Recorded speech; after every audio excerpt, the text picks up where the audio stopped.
আপনি বুড়ার লোকে নামাজ রে মিলাই লিখছেন। মির্জা গালিব পৃথিবীর বিখ্যাত একজন কবি আছে। আমি গত পরশুদিন ফেসবুকে ওনার কবিতার 2টা লাইন দেখলাম। দেখে আমি গাড়িতে বসে আমার চোখে পানি চলে আসছে। আমি দেখতেছিলাম উনি লেখছেন। কাশেম ভাই খেয়াল করেন, উনি এত সুন্দর করে 2টা লাইন লেখছে। কি লেখছে জানেন? আপনাদেরকে বুঝাইয়া বলতেছি।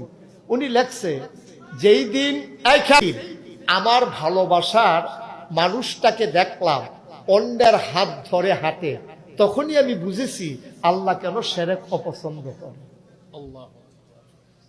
যারা শিক্ষিত তারা বুঝা লাগছে। আর আপনার আর আমি বুঝাইয়া কইতে আছি, আপনার স্ত্রী আরেকবার রাত ধরে আরে, আপনার কি আনন্দ না কষ্ট?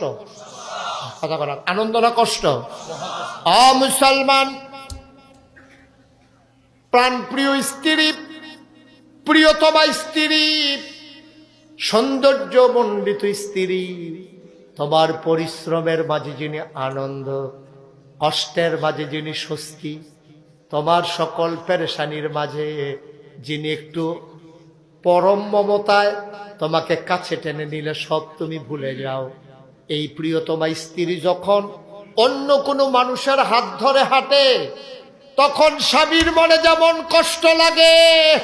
কবি কয়, আমি সেদিন বুঝতে পেরেছি আমার প্রিয়তমা অন্যের হাত ধরে হাঁটলে যদি আমার এমন লাগে, আমি যখন বাজারে গিয়ে সাজদা দেই আমার আল্লাহর কেমন লাগে।